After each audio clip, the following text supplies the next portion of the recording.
Basically, what I mean by that, is I'm going to welcome everybody and also wrap up. But we have a very exciting meeting today, and we're going to have a panel discussion of cannabis and how it's used in the management of neuropathy. And what I'm going to do is to turn this over to Rich Davis, who is going to host the panel, because I know we have a lot to do. So welcome to everyone. Rich? Okay, hopefully everybody can hear me. Thanks for the intro. Just a little bit of background on me so you know who's talking. I've been a member of this support group for a couple of years. I've lived in Northern Virginia since the early 60s. I worked for federal government at USDA. I had over a 44-year career there. I was a program manager for the last 25 years. And about 1 or 2 years shy of my retirement, I noticed my right big toe was starting to get numb. That was about 4.5 years ago. And over time, it progressed to both feet with some numbness, some strong discomfort at times, and occasional pain. At the onset, I talked to my primary care physician. He said, go see a neurologist. I wound up seeing 4 different neurologist MDs. The final one I've been going to, he's at Johns Hopkins, and he specializes in this field. His name's Dr. Kornblath. He might be retiring soon, but it's been good to, to visit a team of experts like that. I also saw an orthopedic surgeon because it wasn't clear at first, what was causing this numbness. Never had any surgery done, but during that last 4.5 years, I also saw a couple of different physical therapists, and some of those treatments were helpful. But the bottom line diagnosis for my condition is idiopathic peripheral neuropathy. It's fortunately, it's only in my feet, not extended to the upper extremities. But so what I've tried recently related to the topic of our panel today is I did try some of the CBD gummies. And, sometimes I do have a little trouble sleeping because of the neuropathy conditions. But the CBD gummies, they do help me sleep. And I'll say, they do improve my mood slightly. And so my wife certainly appreciates that.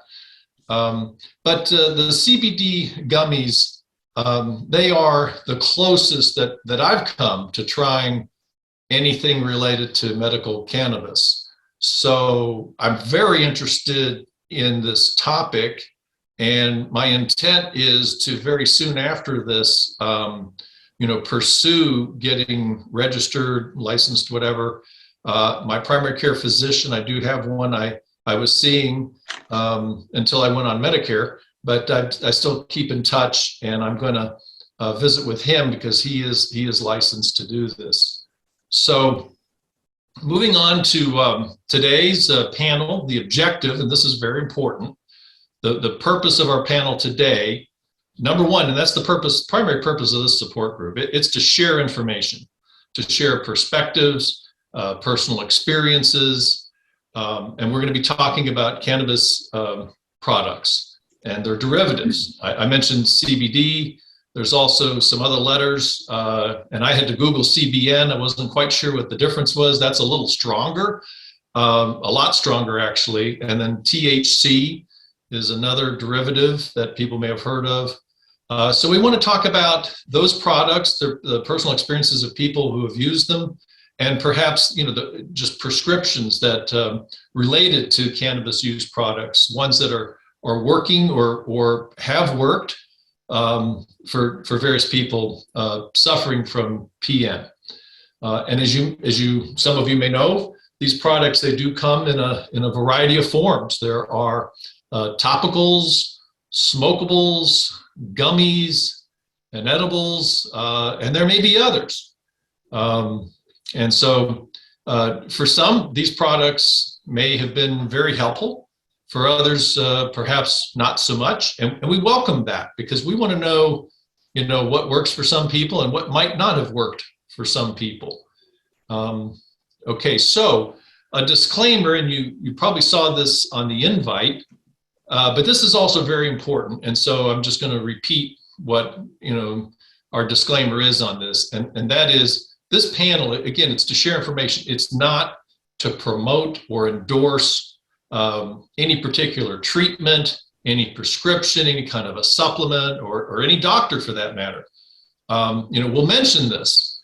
And we think that when we share these personal stories and experiences, that hopefully it can be helpful to you in considering deciding on the choices and the options that might be available to you. There's a lot of different options out there, and some may work better or be better for you than others. But bottom line, in any case, we strongly encourage you to consult your doctor before trying any new product, any treatment, etc. Consult your doctor. I mean, that's just simply common sense. So real quick, want to give you all an overview of our agenda for the panel today. We've got two panelists. So we're gonna, after I close on this overview, we'll hear from our first panelist, and that'll be about 20 minutes. There'll be a presentation, and then hopefully there'll be some time right after that to ask, questions, make comments, answers, that type of thing. We're gonna have a session at the very end for Q&A, though, just to overall wrap up. But hopefully we'll have time for a few questions right after the speaker. And then after the first panelist, we're going to do a segment on just sharing the experiences of others. There were some folks that were very interested in this. They're out of town, maybe overseas, I know in one case, and they just weren't going to be available to participate in this. But we got their, we kind of did an interview. We have their notes from, that they, based on sharing their experiences. And so we want to share that information with you. After that segment, we'll have our second panelist, similar to the first, 20 minutes. That'll be the presentation, the Q&A. And then after that, another segment on sharing experiences of others. And I've got some notes I'd like to share from one of our members. And then finally, we'll do a wrap up. We're trying to budget time for this at the end because, there could be all kinds of good questions and we don't want to cut that short. So hopefully we'll have time for Q&A or comments. Now, during the whole course of this panel, we do have a chat feature, as you may know. So if you look at the bottom of your screen, at least that's the way it is on my screen, at the bottom center, there's a little blob, whatever you call it, an icon, and it has the word chat underneath it. If you click on that, and I'm going to do it right now for me, as soon as I clicked on it, I see on the right of my screen, it's kind of a right sidebar, and it says chat. And at the very bottom of that, it'll say, to everyone. And so it's already pre-addressed to everyone, but you could click a drop down and you could send it to just, a particular person if you wanted.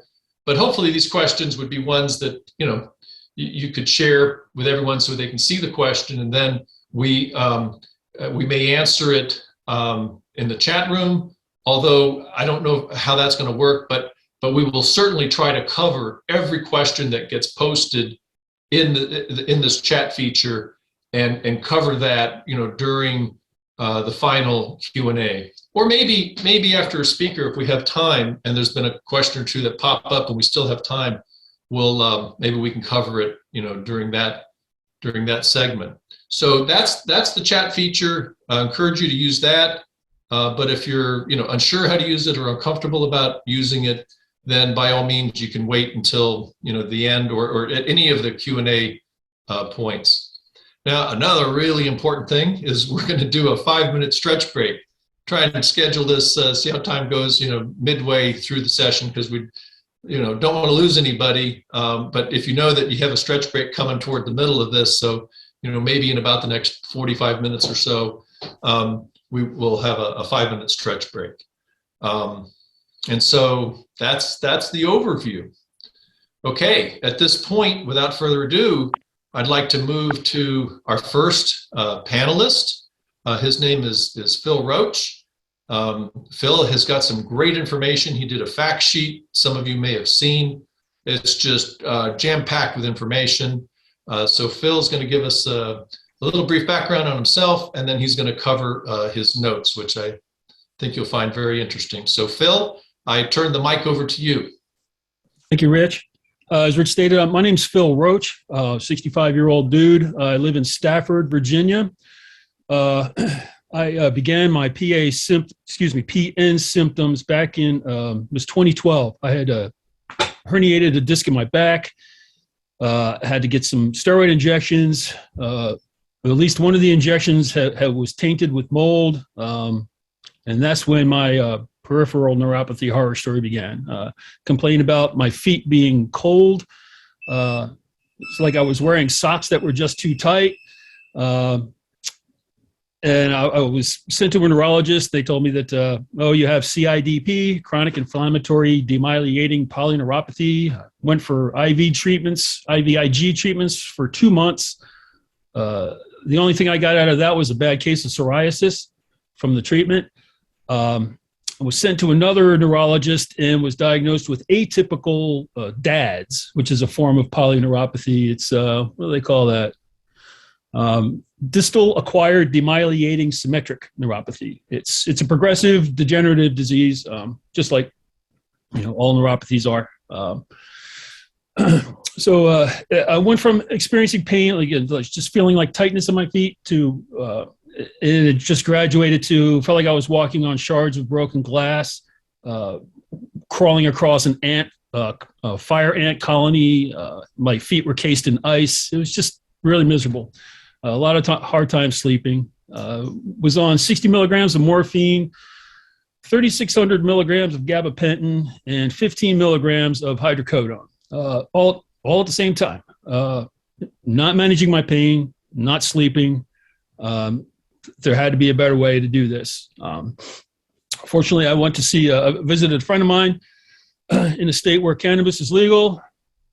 I tried some of that and was just amazed at how quickly I got pain relief. Not everything went away, but the worst of the pain went. I still had the numbness and tingling sensations. Oh, great. So I came back from vacation, started writing my Congress people, hey, can we take a look at this? I knew it was in the works. Virginia was talking about it. So when they finally passed the law to and allow for medical cannabis, I signed up right away. I got my card in 2021. Which I've been using it ever since to pretty good effect, which is why I'm here today to talk about this stuff.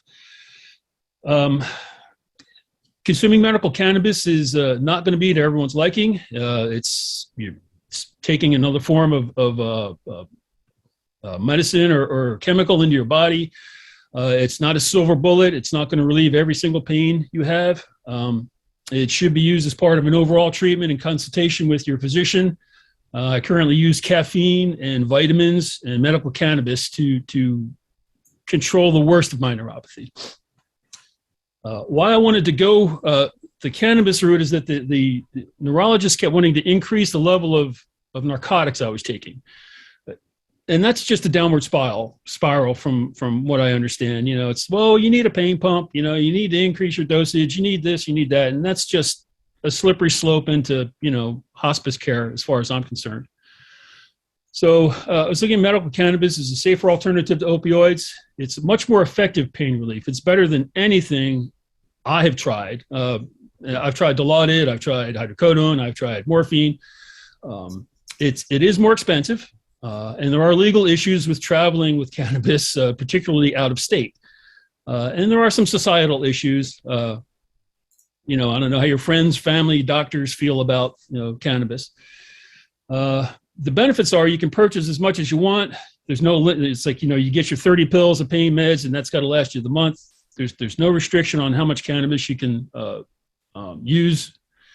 It's faster pain relief, like as I said, usually within a matter of seconds. And I said it alleviates almost all pain sensations that I've had. You can use it wherever you need it. It's impossible to overdose on cannabis. You might feel like crap after smoking a whole lot, but it's not going to kill you. It's not going to hurt you. It's non-addictive. You can become dependent on it, but it is non-addictive. Your dependency is just a psychological thing. It's an organic alternative to opioids, and quality control and testing, at least in Virginia, is really very, very strict. They're very hard on all the hoops and you got to jump through to become a certified grower.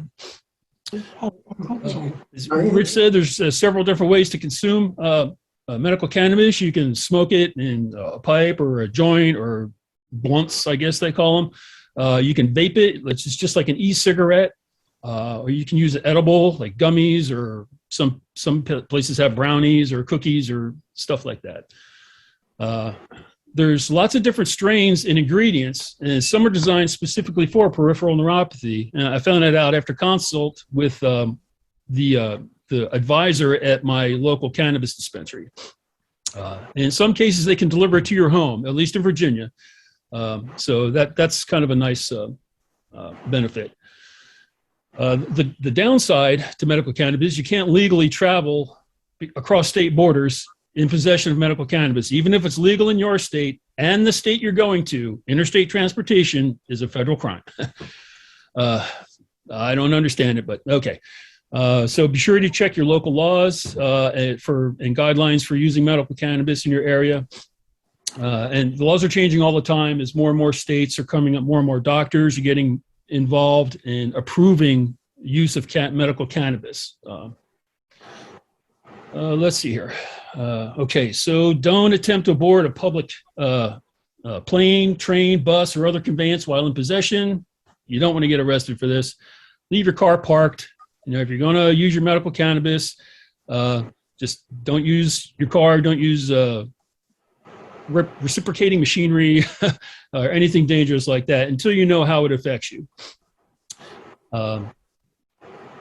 Social stigma, just if anyone's ever seen the movie Reefer Madness, oh my gosh, it's going to turn us into sex crazed, homicidal maniacs. No, it makes you pretty mellow.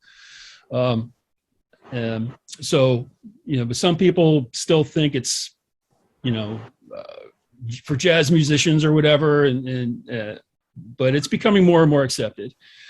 The medical doctors, I've had a mixed review of that. My PCPs, I had to change one because one retired. They were both on board with it. Says, as long as it works, keep doing it. This is even before it was legal in Virginia. They were telling me to go to DC and smoke pot if it works for you.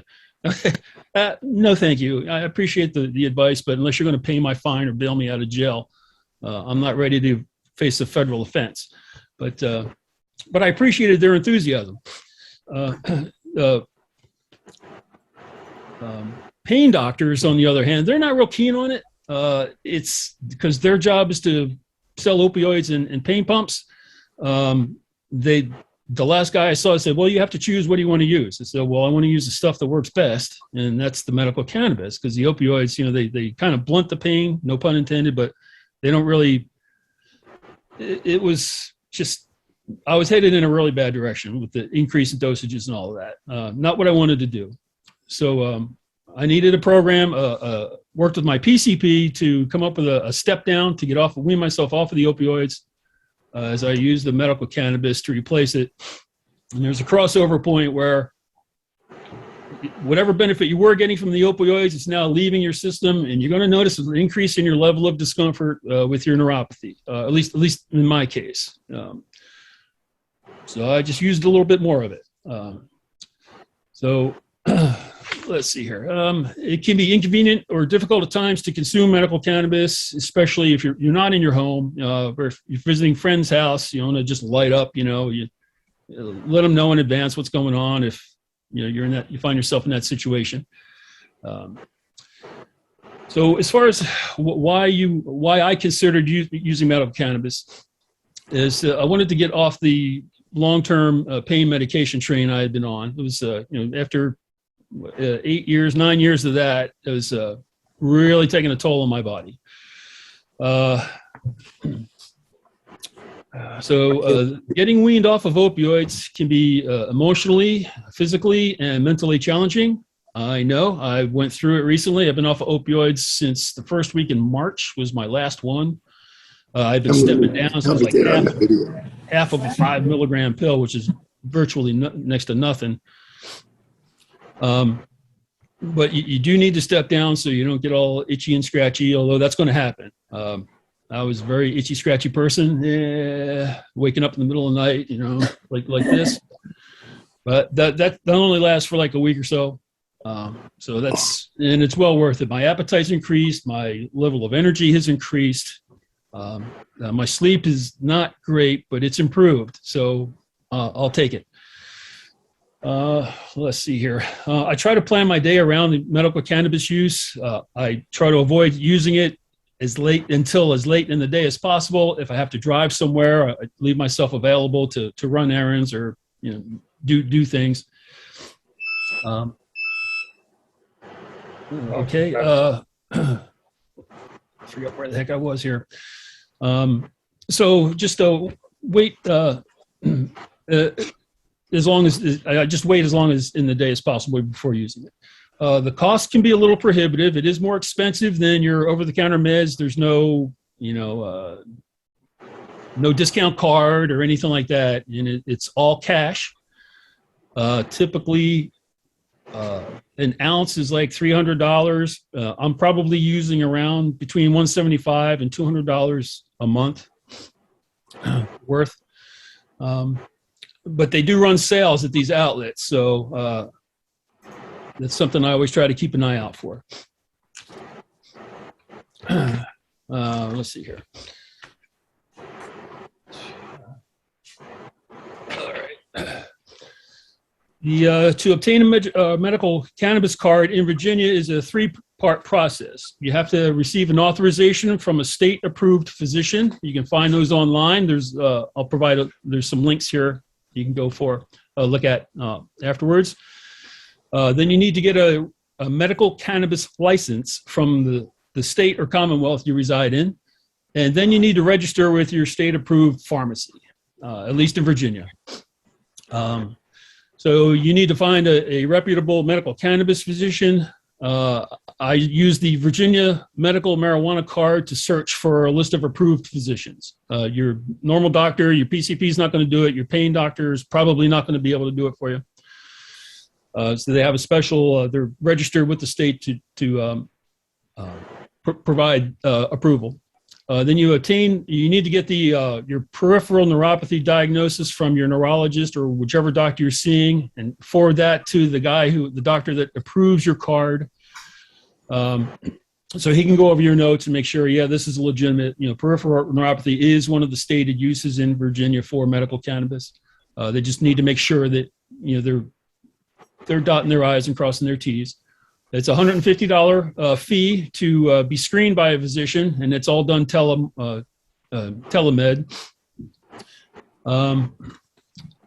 They'll ask you a lot of questions about your PN and what kind of medications or what has worked for you in the past. So they'll once you're approved, I got my last certification card just this early last week, and it was via email. The mail system was horrible. I waited like 90 days for my card. The first time it got lost, I had to call 3 times, but now they're emailing them, and that's an annual renewal for that. So that's a big improvement. So there's a handout on the site's, the group's web page that has places you can go in. For Virginia, I've listed Maryland, Virginia, DC, to get started on what you need to do to use cannabis in your state. Let's see here. You fill out the online application, and then you pay the state or commonwealth. It's a $50 fee to get your card, so we're up to like $200 already just to get the card. And then you can select a registered patient for the use of cannabis oil when you fill out your application. And even though it says cannabis oil, the language changed in the law, but not on the form. That includes all forms of cannabis at this point: edibles, tinctures for under your tongue, smoking it, vaping it. So everything's covered. then you just, once you forward that to your state and you wait for approval to come in the mail. Let's see, all sales are cash only because the federal government regulating or having cannabis still on, was it Schedule C, I guess. There's no medical benefit to using cannabis, so it's on Schedule C. And to locate in Virginia, there are 5 different zones that have been set up throughout the state. Each zone covers roughly, several different counties. Right now, there's only 4 zones that are active. The zone I live in, I'm in Zone 1. We don't have a cannabis dispensary, so I have to go to Manassas or down to Richmond to obtain that. But that's fine as long as you send them all their information. It doesn't matter where you get it in Virginia, as long as it's from one of the approved stores, you're good to go. You can make your initial visit with your dispensary, your medical cannabis dispensary. You're probably going to need to set up a consult with an advisor. And this I found really beneficial. It was very helpful for them to tell them specifically what your condition is and what kind of pain you're dealing with. And they are knowledgeable enough that they can kind of direct you towards particular strains or compounds within a strain that will prove to be of benefit to you. So I asked about strains that are effective in relieving a peripheral neuropathy. So what I found out is that there's a compound. We all know. THC is a very common element or compound in cannabis across the board. THCV is a subset of that, and there's variants THCVA, THCVB. The chemistry is just amazing. But it's found in certain strains of medical cannabis. There's a brand called Daddy Cakes. The names of these things are ridiculous. Sour Banana. And those are geared more towards the particular type of pain relief that you're looking for. The THCV is very effective in that. As are 2 other chemical compounds. They're called terpenes. One is limonene, like lime with E-N-E at the end, and myrcene. They're a chemical component of medical cannabis, and they're usually found together in certain strain, in the same strain. So if I find something that's it's got limonene in it, if I keep looking, I'm going to find it's got myrcene in it. So those 2 things work together. Even if it doesn't have THCV in it, the limonene and myrcene work really well. For example, what I use almost exclusively is a strain of medical cannabis called Martian Monkey. Again, with the weird names. It's the best pain reliever I have found for my particular neuropathy. It might not work for everyone, but everyone I've talked to at the clinic, the dispensaries say that if you're serious about pain relief, Martian Monkey is the way to go. It's not very high in, no pun intended, THC content. It has a lot of CBD in it, and it has a lot of that limonene and myrcene in it. So it doesn't produce a real profound high. Like you're not going to get all stoned and giddy and become a homicidal sex maniac like people in Reefer Madness do. And it also has some anti-inflammatory properties in it associated with the level of CBD it has. I've talked to the folks, and they're working on developing specific strains they're trying to match strains and diseases what's worked. So it's changing all the time. So you might want to check in periodically if you are on this decide to jump on board the cannabis train. And I talk to them, hey, what's new? What do you got? Have you tried this? Have you tried that? Because a lot of the people that work at these dispensaries are also medical cannabis users. I wonder how you get that job. So let's see. So you want to discuss your medical cannabis use with a licensed medical cannabis counselor. My PCP says, fine, that's great. And, you're good to be off of opioids. He's glad I'm using medical cannabis instead of opioids. And the pain doctors are going to be the ones that are they could go either way on you. I haven't seen a lot of enthusiastic endorsement from them on this. Well, thank you. 1 minute. And the last page is just a list of resources. So I've got information from the FDA, NIH, Drexel University, Harvard University, and Normal that have all done studies purporting the benefits of medical cannabis. I was really nervous and I talked really fast. Sorry about that. But that's about all I got. I can't believe I actually covered everything that quickly. So, Good job. Phil, that was terrific. That is like one of the best presentations I've heard in my career days as well. So you covered a lot of material in a short time. And I know the clock's winding down, but perhaps there's a couple of burning questions that we could spare Sure. a couple of minutes to just address.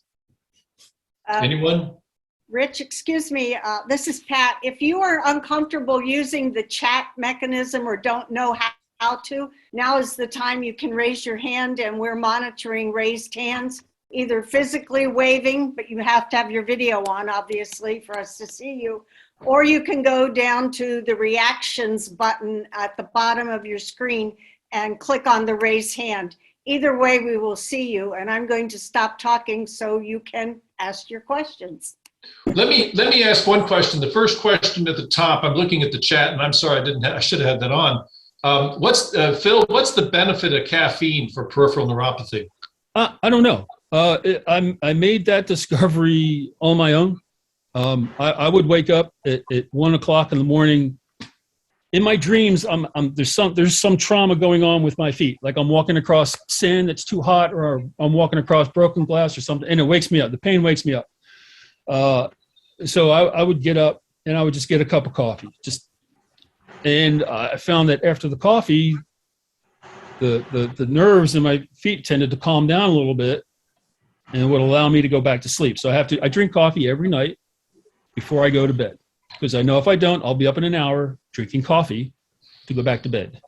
And I asked my doctor, so why don't you pinheads tell people with peripheral neuropathy that caffeine works to reduce pain? Well, we don't want people get hooked on caffeine. Yeah, okay, right. Have you ever wanted to shoot your foot because of pain? Drinking a cup of coffee is a lot less toxic than that. So yeah, I asked him about it. I said, well, if it works for you, do it. But there's no real hard evidence. It's kind of like cannabis, Rich. It's no, I don't think anyone's done a study on it. It's just something I found empirically on my own. So Phil, you mentioned that one of the drugs you're taking, it's not high in the THC. Right. So, I mean, is the THC just not as effective for you as some of the other ingredients? No, it's the terpenes in that Okay. particular strain. Okay. So it's got low THC and it doesn't have any THCV in it, which I look for, but it's got those two terpenes, the limonene and the myrcene. I have found that those work best for me, so that's what I look for first. And it's real low percentages. It might only be like 0.7%. Super low percentages. What form are you taking those in? Pills or gummies? No, I inhale it. I use a pipe. There are vape pens like e-cigarettes. I haven't found any gummies with that type of THC or those two ingredients that I like in it. So I try to stay away from gummies and edibles. You can't control when they're going to work. You eat an edible, and that stuff's got to go through your digestive system before it gets out into your bloodstream. When I'm ready to use cannabis, I mean, I wait for as long as I can and to use it. But when I want it to work right, flipping now. So smoking it is like virtually instantaneous. It's like within 2 to 3 seconds, you're feeling relief, or I'm feeling relief. Okay. Again, So Phil. I prefer Phil, smoking it. Yeah. Again, thank you very much for Sure. a really thorough presentation, and those notes are excellent. I've already heard people saying they want to forward those to some of their friends who are interested. So that's gonna get distributed widely, I think. But anyway, thanks again for all of that. In the interest of staying on our schedule, our next segment is going to be turning the mic back over to Pat, and Pat has some experiences of some others who couldn't be with us today that she's going to share. So Pat, the mic is yours. Thank you. I would want to simply read it because it's too much to memorize. These are two members who were not able to join us today and have offered their comments on their own experiences and are willing to share them. And even if you have a question for either Heather who happens to be in England, or Shanna, you can put them in the chat, but please note who you're asking. Say, Heather, could you expand on Shanna? I didn't understand. So we know who you're asking the question to. So just with that in mind, I also want to remind you that Phil's amazing fact sheet, I put it in the chat, is posted on our website, but we will be updating that after this meeting to add additional information. So you might want to wait, or you can just, it's not wrong, we're going to add some additional information. Okay, Heather Taylor, who is in England, wrote, I have been using CBD cream on my legs for about a year. I use 1,000 milligrams of something called Canna Breeze, and I'll type that in the chat, which is a local product from Lovettville, Virginia. It is not medical marijuana and has no hallucinogenic properties. I rub it on when getting dressed in the morning and again before bed. I also use it on a still hurting 2-year-old total knee replacement. I think it helps. Question, is it my imagination? I don't think so, but it's possible, an allusion to the whole placebo effect. But at least I am doing something that seems to help, and I would definitely recommend it to anyone with peripheral neuropathy. So that's something called Canna Breeze, which is a CBD cream. Heather went on to note that she also takes gabapentin every night and in the afternoon too, if she's feeling uncomfortable. So if any of that raises a question, please put in the chat. Please explain, Heather. Next is from Shanna Phelps. I use edibles or something called RSOs, Rick Simpson oil, when I can afford them as a heavier pain relief. I use dabs of concentrate on a daily basis. I use joints for temporary strong pain relief and when I feel like celebrating. This is obviously related, referring to marijuana joints. I found that CBD on its own can sometimes dull the autonomic sensations I get, but it does not really help me with pain. So I opt for a THC and CBD combination. There is research that this combination is more effective for pain than either alone. With a 3-to-1 CBD to THC combination, a user will experience little to no psychoactive effect. My reasons for using cannabis are CPTSD, neuropathy, small and large fiber caused by non-celiac gluten sensitivity and trauma. I also have fibromyalgia and multiple conditions causing cysts. I cannot use traditional NSAIDs or Tylenol, and I'm afraid of the addictive potential that opioids and narcotics possess, though I think people should be given the option. So cannabis is the best of both worlds for me. For someone who is new to cannabis, I recommend going to a dispensary to ask them for more information, techniques, and to suggest what form might work best. The most equivalent in terms of pain relief to cannabis is fentanyl for me, though cannabis typically lasts for a shorter duration. I would also recommend watching the first season of Bong Appetit to get an understanding of how cannabis works on a basic sense and how to make edibles. Edibles are simply concentrates or flowers that have been infused into food via some process, typically heat. So of course I had to Google Bong Appetit, and if you do the same, and I will put this in the chat, it tells you that it is a TV show that is free on Pluto and Tubi, and is part of premium subscriptions on several other streaming platforms. So you need to just Google it if you want to pursue seeing this use of cannabis in an edible fashion, basically a cooking show on how to add cannabis to other options. And I know that Bruce Soloway, who is here, uses it in fudge, and I'm intrigued, and I'm going to ask him to say something on that. Bruce? I hope he's still with us. Bruce, there you are. Muted. Unmute. He's trying to unmute. Here I am. Okay. I enjoy the fudge. My girlfriend Diana makes it beautifully.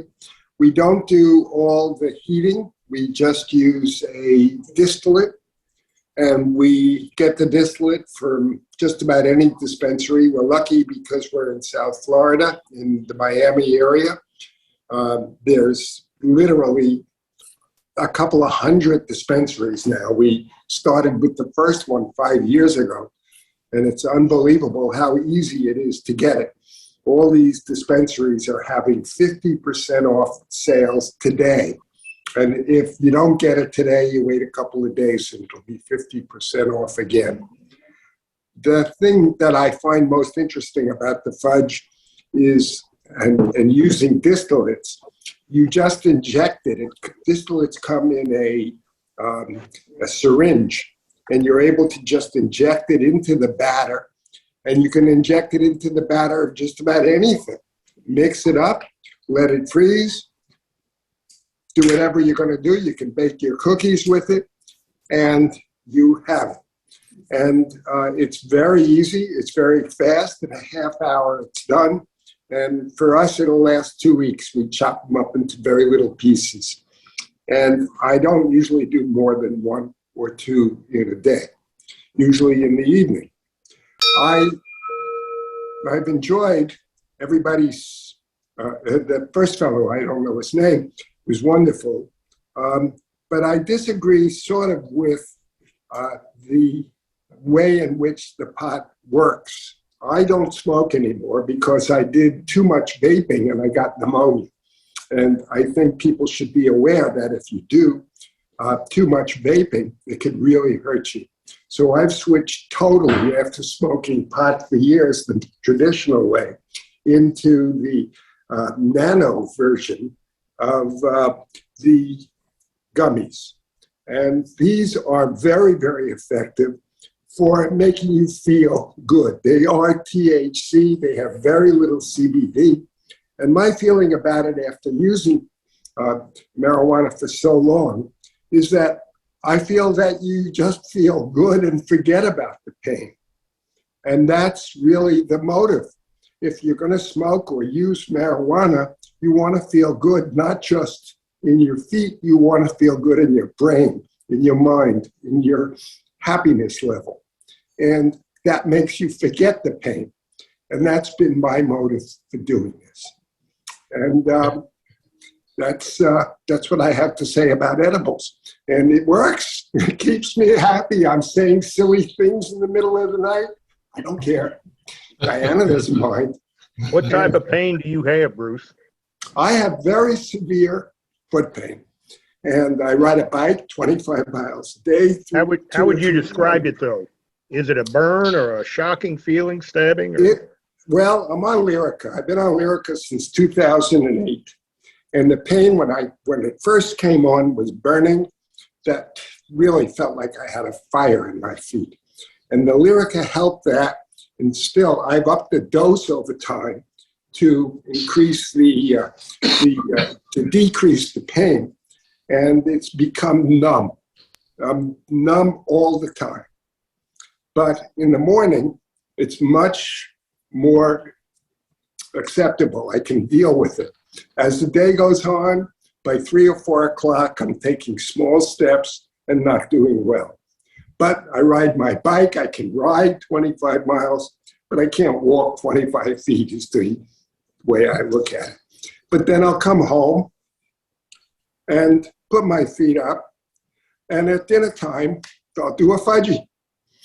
And that'll last till 8 or 9 o'clock, 10 o'clock, at which time there's another nano drug that I take, which is, what is that one called?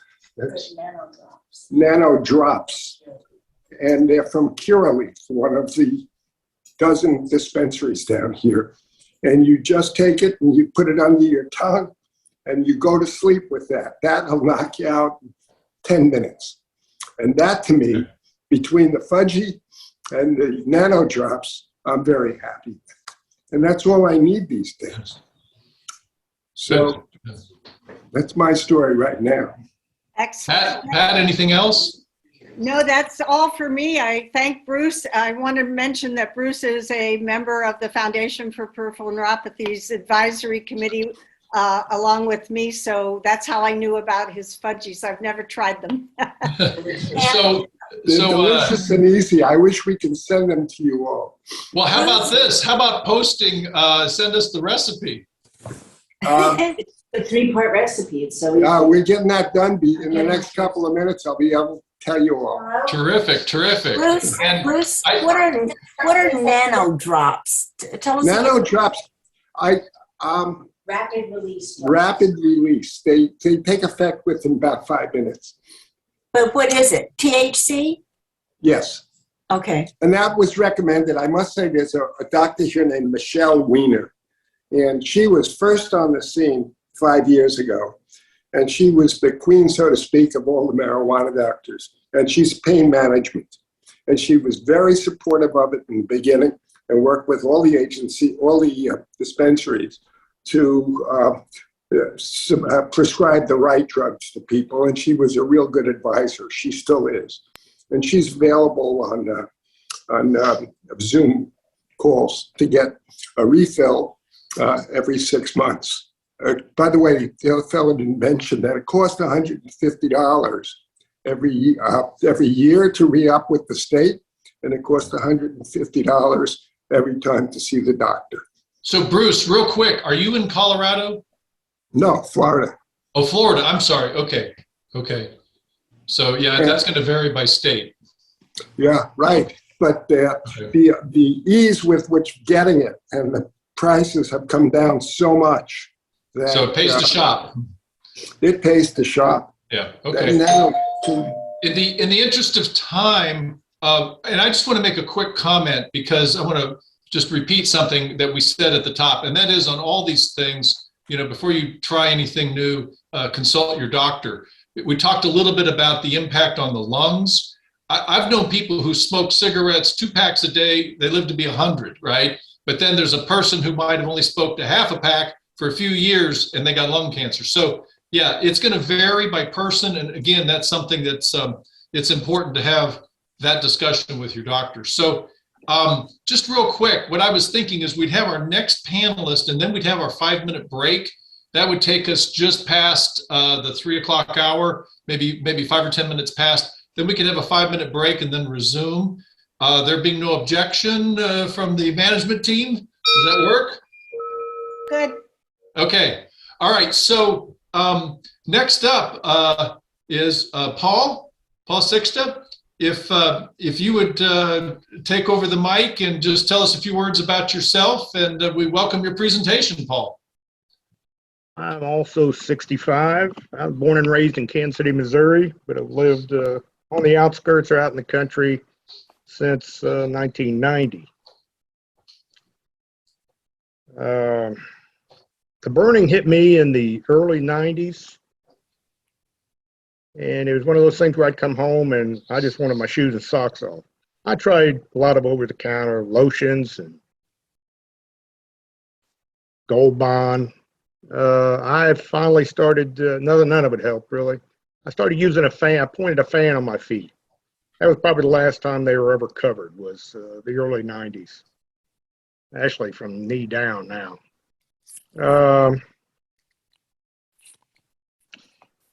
In 96, I went to my family doctor because they just kept getting more and more uncomfortable. And he gave me a B12 shot and said, if it helps, come back. It didn't help.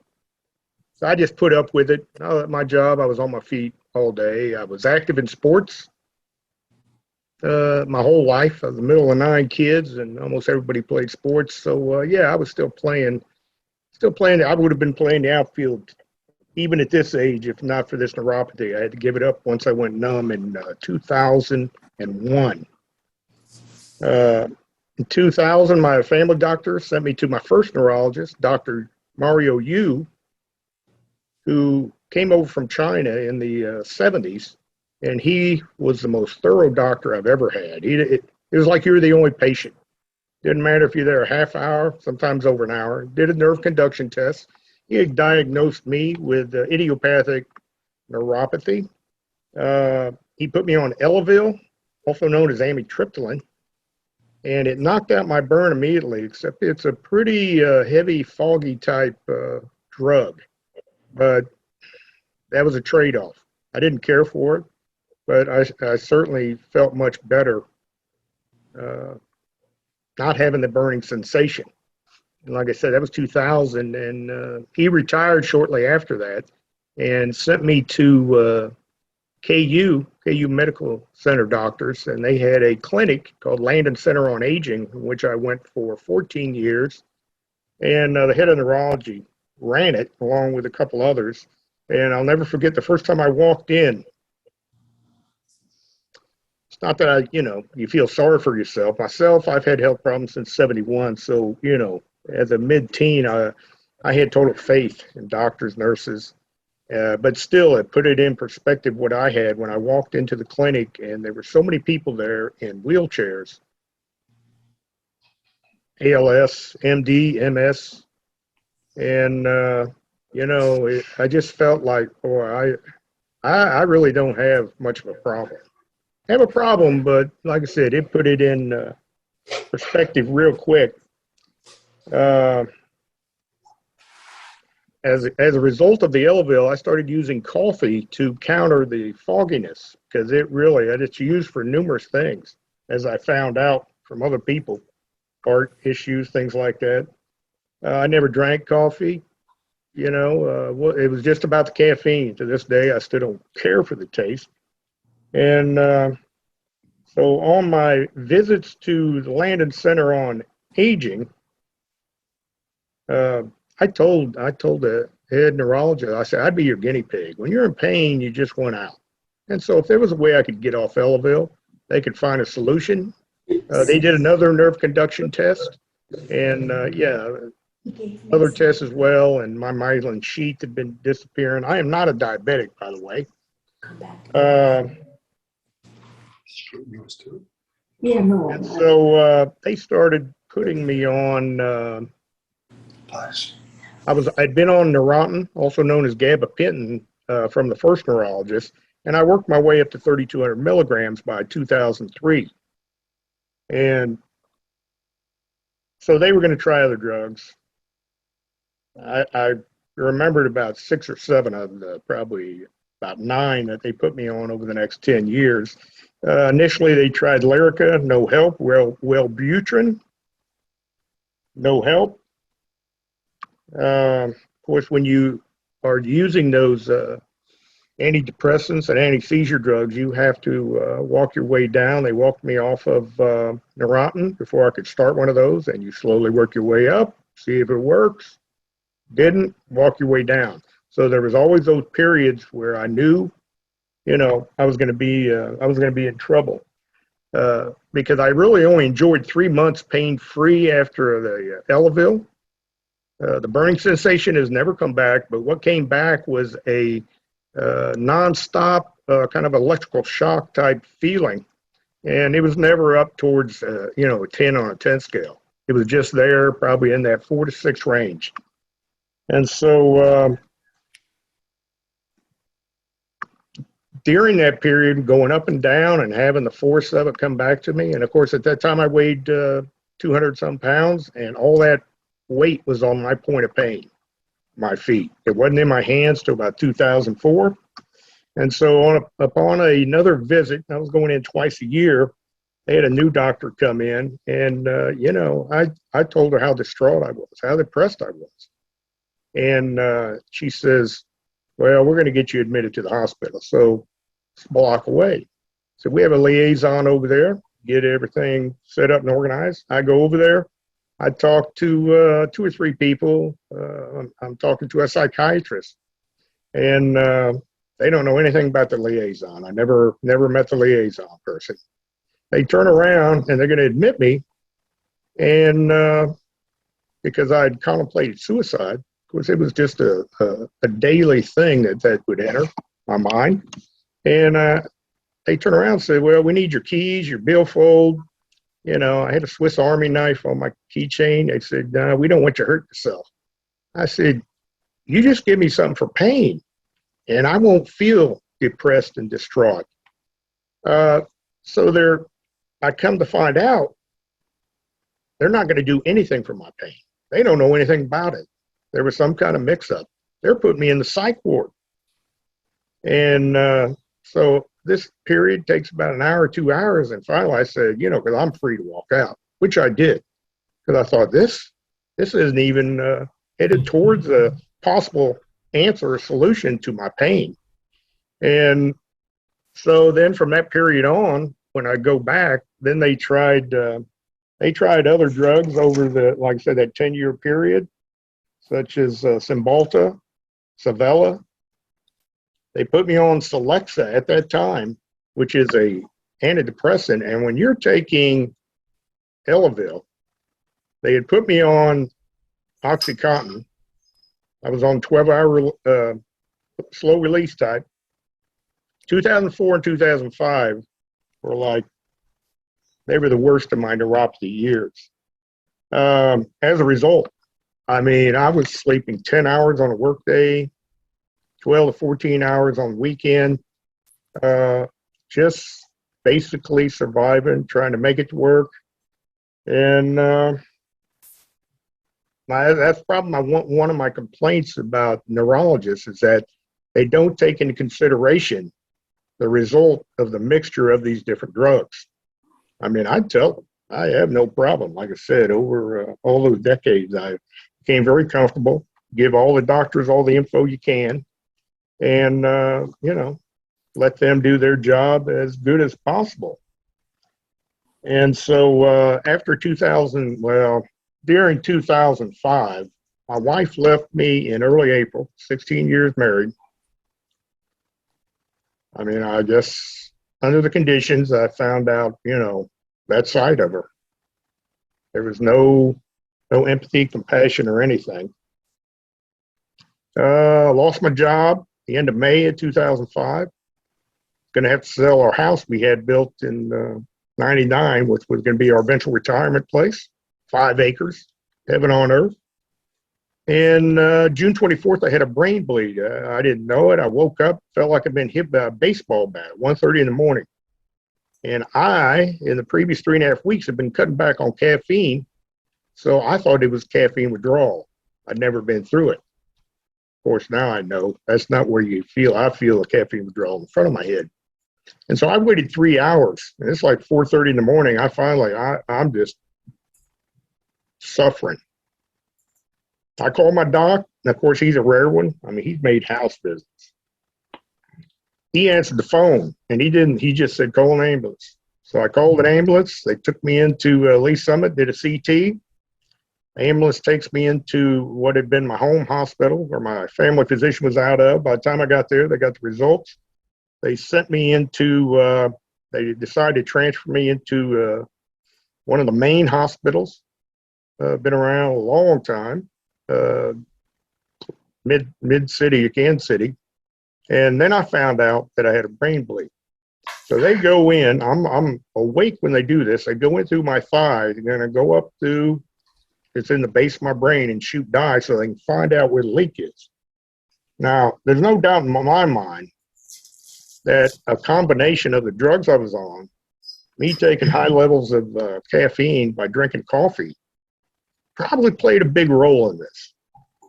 And when I got up there, it was too cloudy from the blood for them to see anything. So I'm in ICU for 4 days and have to wait 3 days for them to do it again. Like I said, usually all the surgeries I've had, they knock you out.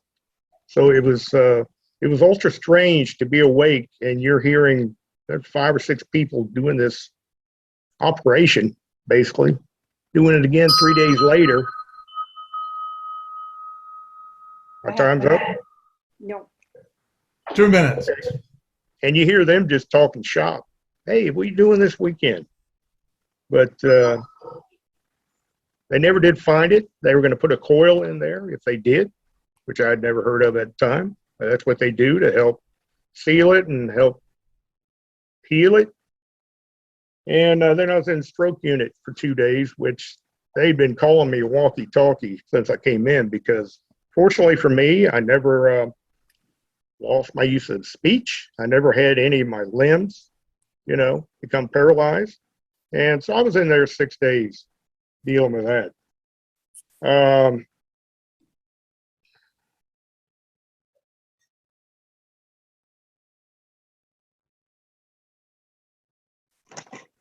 Go ahead. Yeah, I'm trying to, I probably should have just read my notes, but I was going by memory. It seems to flow better. But during those 2 years, I was in a couple of accidents that I think, well, one of them for sure, backing out of my garage, being in such a fog in the morning, well, fog most of the time, but we have a backup turnaround, and I didn't just miss it. I would have went into the woods completely if not for a tree that I slammed into. And another time during a torrential rainstorm, I'm going to work. And while it was not my fault, somebody hydroplaned in front of me and I smashed into the passenger side because it was just the heaviest car wash you ever been through. You can't see anything. The fortunate was that neither one of us were hurt. And his wife, because of the severe storms, decided not to come in. Otherwise, she would have been on that passenger side of that caved-in car. And like I said, he got a ticket. I didn't, but I still always felt that if I was my normal self, that that could have been avoided. Maybe not. But I'd lost most of my friends and family in the first few years of 2000 because of this invisible disease.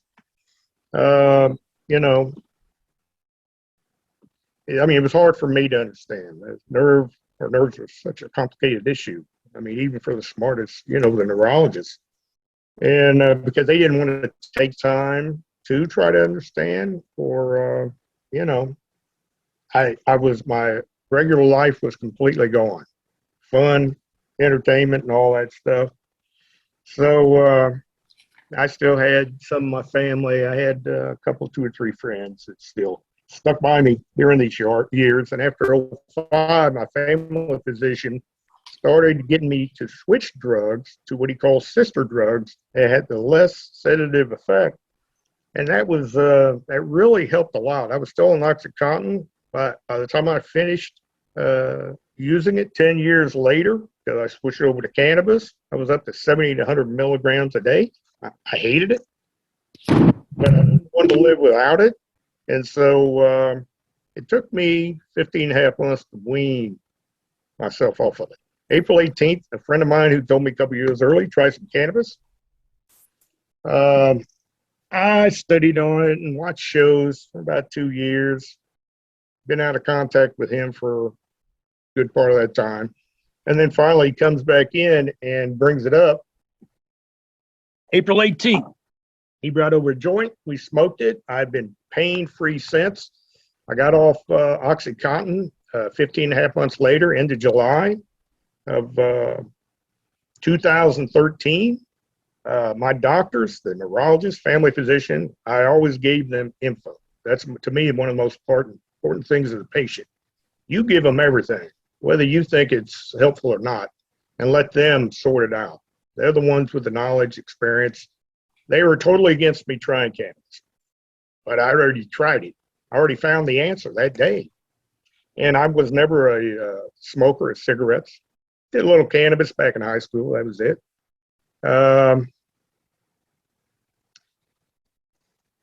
So I switched over to a vaporizer, and what replaced 70 to 100 milligrams of OxyContin was 3 to 4 puffs before I go to bed. Vaporizer for the healthy side of things, because you're not getting the smoke. So I'd always been kind of a health conscious person.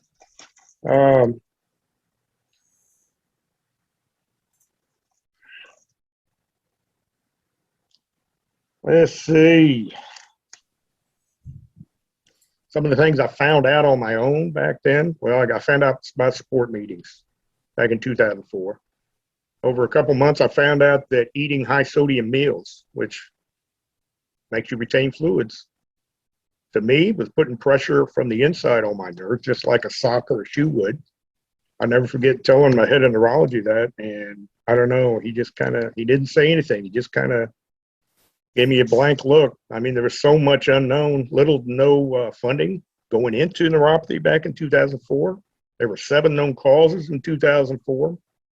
10 years later, one of our last court meetings, it was up to 150, and one of CJ's meetings a few months ago, somebody stated that it was up to over 200 causes. And what I have found about cannabis, while it's helped me, people with a sharp stabbing pain, they get no relief. I called the dispensary up in Portland, Oregon. A friend of mine had sent me an article about Jeremy Plum, and they called him a visionary because he wanted to try to, he wasn't in it for just making a living. He wanted to match strain to disease or condition. And the previous speaker, Phil, when he spoke, I have not dealt with the legal cannabis side here in Missouri, even though it's been legal for a few years. Phil, that was, like I said, the notes that he's left that Jay talked about. That is an excellent view into the how-to. I am still getting it illegally. That friend that turned me on to it happened to turn another longtime friend of mine who had a green thumb into it. He'd never touched the stuff in any way in his life. And of course, I can get it for about 200 an ounce.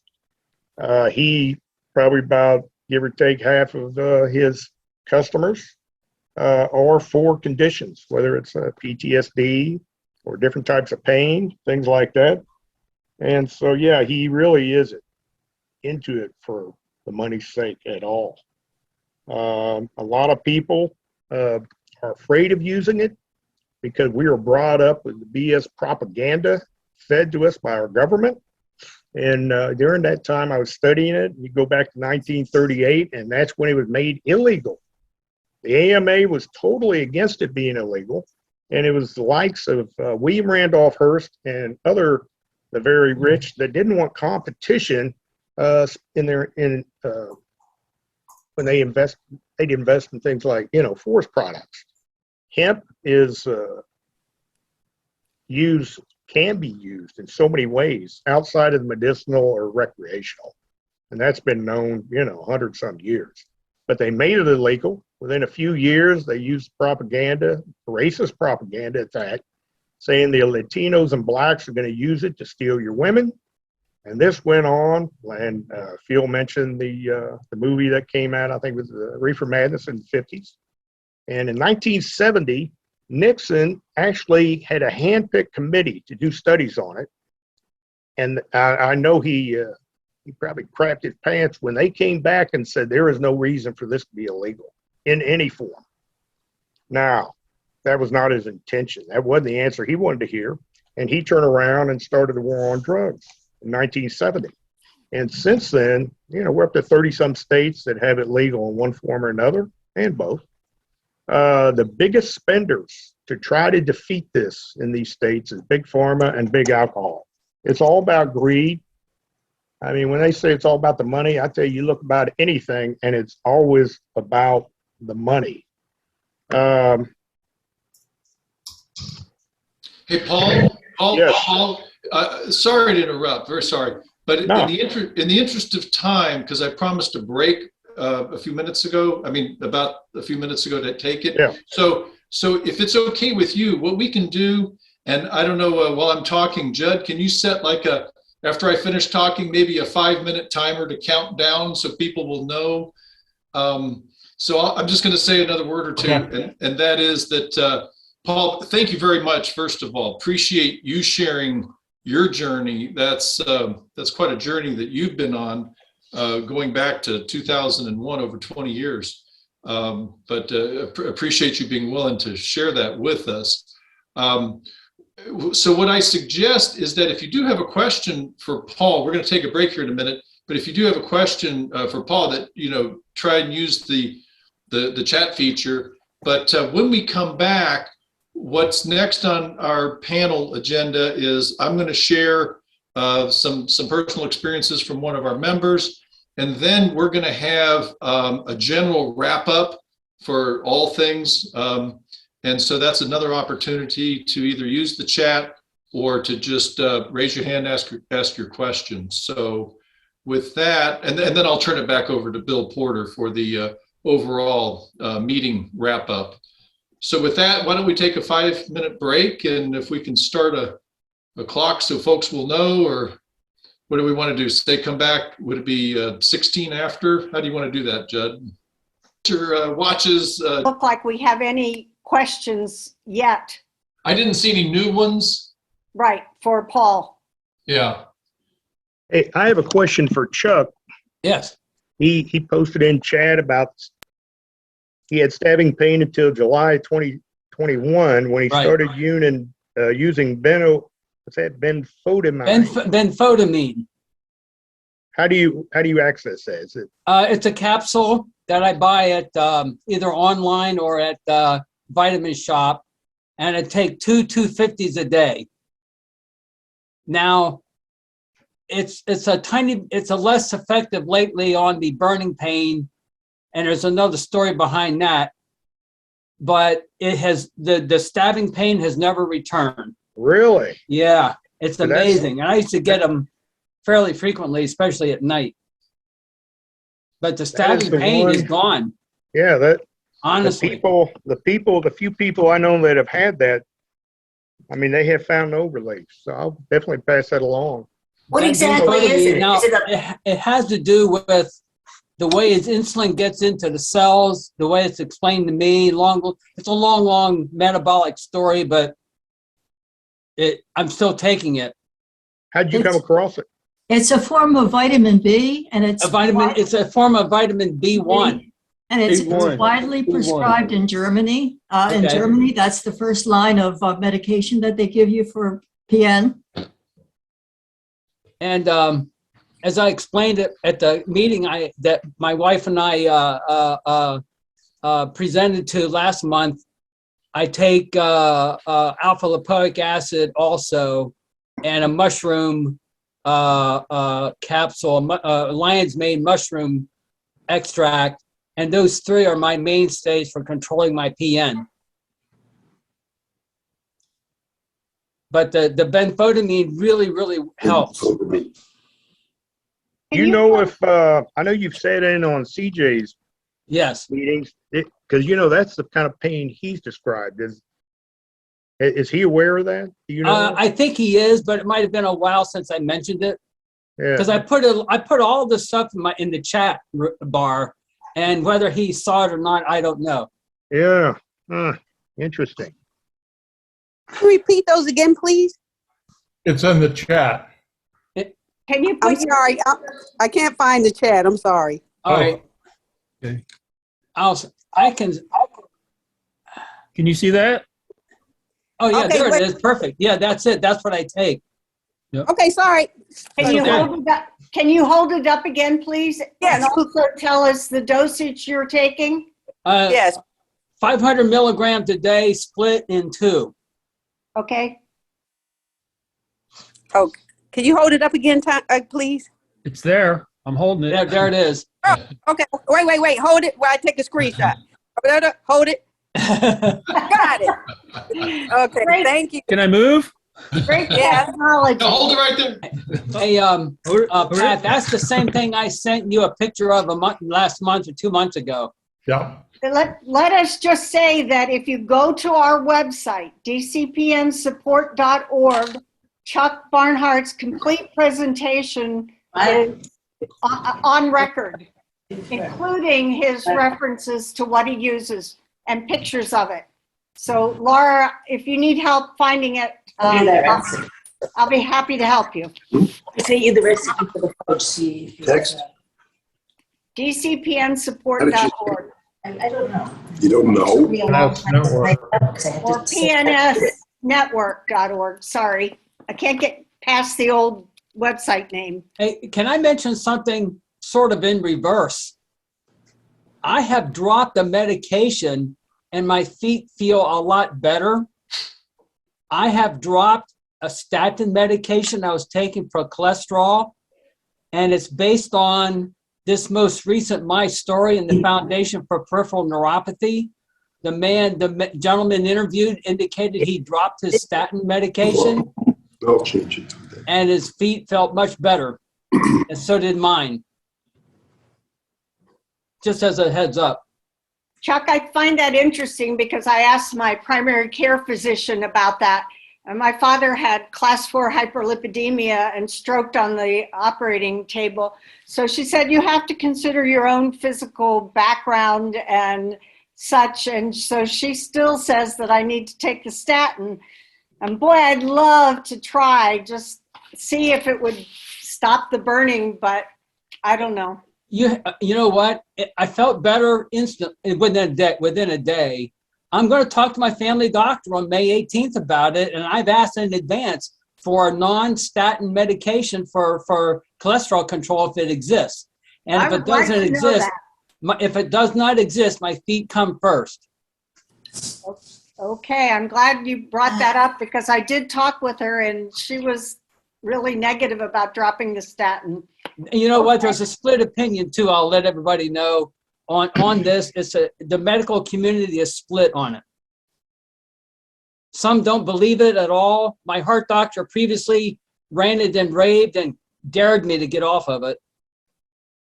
You know, so too bad now. Hey, Chuck, I've heard that niacin has been used as an alternative to statins for reducing cholesterol. But Okay. again, you just got to be careful with it, how much you take. All right. Thank you. I'll mention that. If I'm he not a doesn't. doctor, but I pretended to be one this morning. Okay. Thank you. I'll Excellent mention that. job, Phil. If he doesn't bring it up, I will. For anybody interested in studies to do with cannabis, the grandfather of cannabis studies is a Dr. Raphael Meshulam out of Israel. And he started breaking it down back in about 63, 65. And he is still alive. He's like mid-80s. But he's the one, and I think actually Israel is actually exporting cannabis now, if I remember right. But he's the grandfather of cannabis studies. And can you put Who is that that name again? in the chat, please? I sure can. Yeah, I need to spell that name. Yes. Yeah. Pat, on the website, your website is dcpnsnetwork.org. I'm sorry, I confused that by saying the old name and then Judd corrected it. It's in the chat. It's in the chat. Check it out. Okay. To repeat it, it's PNSN, Peripheral Neuropathy Support Network.org. Okay, got it. PNSNwork.org. Got And it. if you go to events, past meetings, March, you'll find Chuck's whole recording. And Great. it's well worth listening to. Has anybody ever heard about B6, having too much B6 being an issue with nerves? Yes. Oh, yes. Yes. I just learned that because I had a surgeon once that said to me, take 200 or 300 milligrams a day. I didn't because I went online and started looking about, reading about it. And I realized that it's even a small amount can be a problem. I started looking at my multi and all. Yeah. And weaned off. Well, Our but bodies don't process it. Our bodies don't process the B6 like it should with the neuropathy. Yeah. It's the complicating factor is that you need B6 for proper nerve growth, right. but you don't need to overdose. Yeah. A small amount, is it not? Like 20 milligrams or 10 or something? You don't need it. 200. Yeah, 200 daily. Yeah. 200 daily. Okay. So 200 daily is okay. And you can get it from food too. From salmon, I think, and things. Okay. Dark vegetables. Yeah. Yep. Leafy green vegetables. Yeah. Okay. Does anybody have an idea of how you go either to your pharmacist or your doctor with your pills to get it evaluated to make sure that this is not because there's so many things added. It says plus this, plus that. It's advised, but I don't see really any good path. And I wonder if anybody has done that. I took mine to my doctor and he refused to do it. But then I haven't gone to the pharmacist to ask them. I think you need an appointment, but is there a good way? Has anybody done this? Best way to go. Or is that? I can speak to that. I have done that, and what I did is I made an appointment with the pharmacist. Right. Okay. And she sat down with me for about 30 minutes and we talked about everything. So it's a pharmacist. A Okay. doctor says, I don't know what I'm giving you. That's what mine said, right? Talk to Dan your said no. pharmacist. Always talk to your Always the pharmacist. farmer. Okay. Do they charge you? Do you, I mean, how can you get their time? They get enough for me anyway. They don't. Right. Yeah, the Thank you. doctors, Thank you. Because I think it's important that we all do that. But Yeah. yeah, make the appointment. Okay. that's a good doctors are point. Thank you. smart, but they just don't have a background in that. I think in the interest of time, and we'll have a general, Q&A at the end, and maybe we just get back to the panel. Just a quick recap where we are. The next segment I'm going to cover, it's going to be sharing some experiences, one of our members, and then we are going to have that general wrap up. So that would be a good time, I think, to ask some of these follow-up questions. So anyway, this segment is, again, sharing experiences from others. And Laura Bartos, and she was just talking a few moments ago, glad to see you're with us today. Laura is a member of our group who lives in Arizona. And we chatted back and forth many times about her journey with PN symptoms and the products that she's tried. And she gave me, I took from her email, I took notes, and she gave me permission to share those experiences during our panel today. So thank you, Laura, in advance for that. Welcome. And then at the end, I'm going to pause for a moment, because if I get something wrong, or if you just want to clarify or add, you're certainly welcome to do that. But here's what Laura had shared with me, that she's never been formally diagnosed with PN, but she does have many of the symptoms. Some doctors indicated that her symptoms are associated with fibromyalgia, and that may have dated back as far back as the early 90s. She's tried gabapentin, but she can't tolerate that too well. She takes a low dose of tramadol to handle the burning that she feels. So what got Laura interested, when we were first considering this panel several months back, was that back in February, on December 24th of last year, she started using a tincture of CBD and THC during the day, of course, when she wasn't driving. And then if she was going to drive, she would only use the CBD tincture. And she used that during her waking hours, which initially it did help to lessen the nerve pain. And then she would use the CBD THC at night. And for about the next 6 weeks, her pain level did improve through the end of January. But in early February of this year, she was not getting the relief that she had in January. So she started taking both the CBD and the THC during the day, limiting her driving, of course. But even though she was taking both, she wasn't seeing any improvement. It just wasn't being effective for her. And so in early March, she totally stopped taking the tinctures. The CBD, THC had absolutely no impact on her nausea and her lack of appetite. And she did visit with her medical marijuana doctor, and he was quite perplexed by this. So his solution was to raise the quantity of the tincture that she was taking, and she kept getting more and more nauseous. And it got to a point where the workers at the dispensaries that she was going to, they were alarmed at how much she was being prescribed. So bottom line, she stopped all of it. Now currently she's taking 5 milligrams each of CBN and the THC, which is a hybrid, and she takes that at night to help her sleep. And apparently that helps her better than the CBD THC tincture. So she was told to give, by her doctor, she was told to give the medical marijuana 2 months for it to start taking effect. but after being on it for about 6 to 7 weeks with CBD, THC, it just got to a point where it wasn't being effective, and she quit.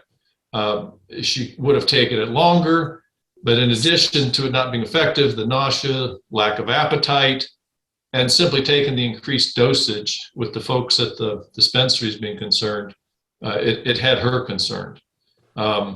She was told that the THC should have helped her with the nausea and her appetite, but it just wasn't touching it.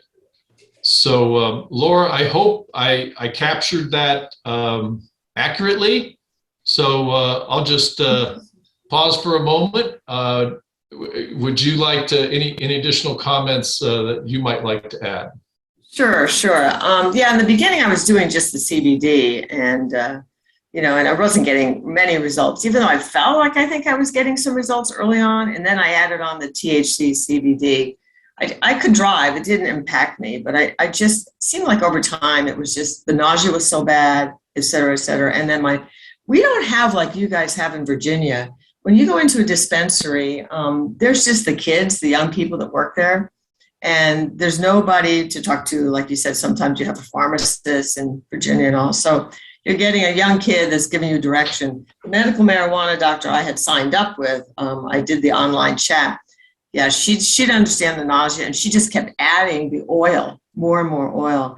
But maybe I wasn't taking as much really in reality over time of the CBD, because what I noted is that when you get a bottle, there's a certain milligrams that are in that bottle. So one of those little droppers, a half, would have different amounts. You have to do that conversion of what's in the bottle. And it may be that I just wasn't taking enough of it.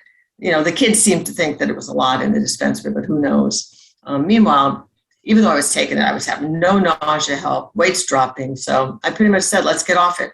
And I felt no different getting off everything, as I did, I think, when I was on it. Right now, I'm just taking an indica CBD at night, 5 milligrams, and THC indica 5 milligrams, and CBD 5 milligrams. And I sleep for about 6 hours or so. That really helps me sleep. That's the one thing. And my tramadol, I'm on only like 50 milligrams a day, 2 25 milligram doses. It cuts my burning pain. It just does the job. I'm trying to wean myself off, because the doctor did say you don't have to have tramadol in your body continually, like a Lyrica or something like that. You don't have to keep a level. It's okay to take it only when you feel the burning. So I've been pushing that out. I seem to go 12 hours, 16 hours before I have to take a 25 milligram, a half a pill. And I just love to get off it, because I know it's, tramadol is an opiate in its own sense. It wreaks havoc on your body. But it's the one thing that cuts that nerve pain. And my nerve pain it goes over my whole body. It's not just my feet. It just attacks my hips, my legs, and everything. So it makes it hard. But they have 25 milligrams of tramadol just does it. They say over time you'll need more, but this has been about 6 months. I'm doing okay with it. So I'm interested with, as Chuck said, with his medicine, the benfotiamine, some of those things for the burning. It's interesting. They just wind up looking at something like that. So, yeah, I was just very discouraged with the medical marijuana doctor. Most of the doctors that you sign up for to get your card here, they will only sign you up for the card, and they don't give you any direction.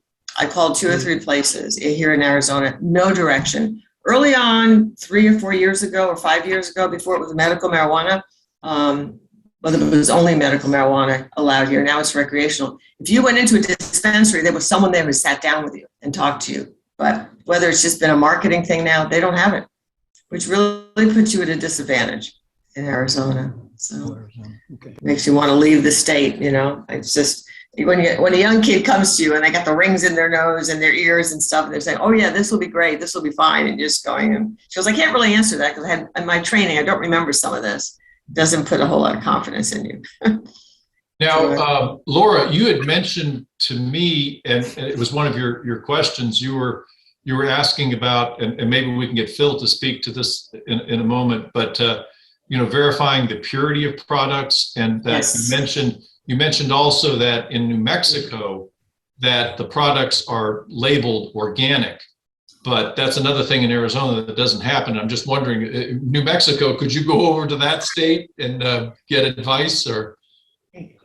Yeah, I have a friend who's a person that lives in her guest house has cancer and has been getting CBD, for the nausea and the appetite and pain. And the bottle she showed me was organic. And I specifically asked when I went into the last dispensary in Scottsdale, and it's a good area. I asked the kid, because we've had many articles in the newspapers recently about the lack of purity because of heavy metals, pesticides and all in some products. And I asked them, is there a third level review or anything? Nothing. They could tell me nothing. So, and none of the products I've ever gotten have said organic. So yeah, like as you said, Rich, I could probably travel over, take a 5-hour trip. Yeah. You know what that makes me think? That makes me wonder, perhaps there's a reason they're not providing information on the purity of their product. I mean, if it hasn't been tested, who knows, right?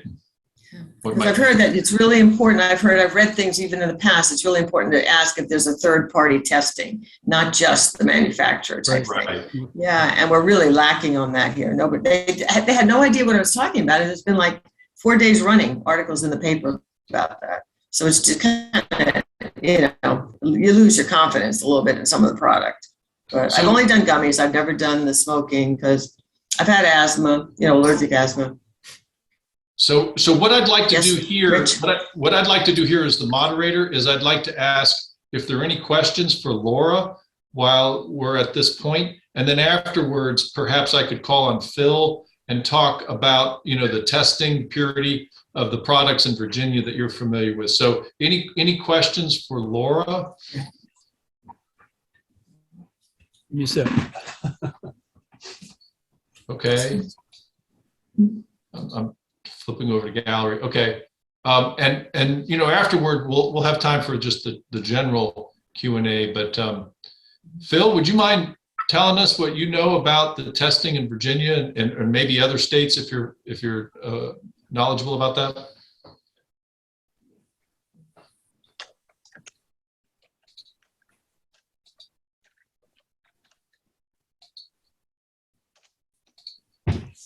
Sorry.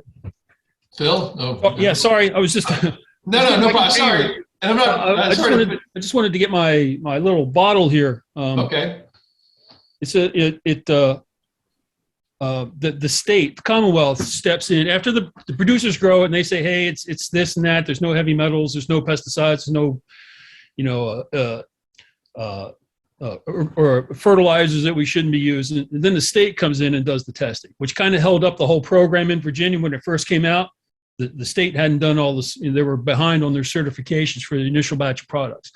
So they do that every time they do a run of they grow a strain, like we're going to make, daddy cakes this month, and they grow the heck out of daddy cakes plants. And they come in and they'll pull some buds off, and they do a chemical, and the state will do a chemical analysis to ensure the purity and fitness for consumption before they're allowed to sell it. So. Okay. So that's just this. So that's a 2-level review: the manufacturer and then the manufacturer just the does it. Yeah. Then the state comes in and behind them and make sure everything's copacetic. Okay, so maybe there's no third party there either. But Well, the state will be the third articles- party. I guess. I mean, I guess. I don't know, but it's an independent review. Okay. Regardless. Does Yeah, anybody that's- get organic? Do people get organic on like Fernando in New Mexico had gotten that? It said organic on the bottle. Has anybody seen that on their bottles?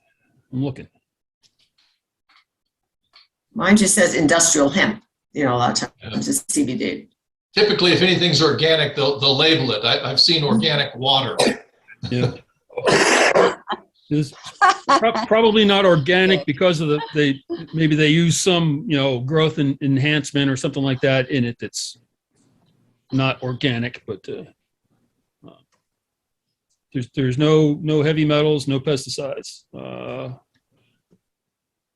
at least according to the label, if you can believe the label. Okay. Well, there is some assurance by a state. States are thorough with that they would, I would hope anyway that you could trust. Jimmy down the street can't guarantee anything what's in Right. his weed. I mean, so at least there's some level of Yeah. okay, there's some big boy looking over the shoulder here. The pothead's growing the stuff. Not laced with fentanyl or something. Exactly. Right. And that'd be good. Another reason to get out of opioids. Pat. Rich, I know that I think it was Diane just suggested that people might want to listen to Dr. Tischler, who there's a recording on Success Stories, Michael Wright's Facebook page. He presented, and he's a Harvard doctor and professor.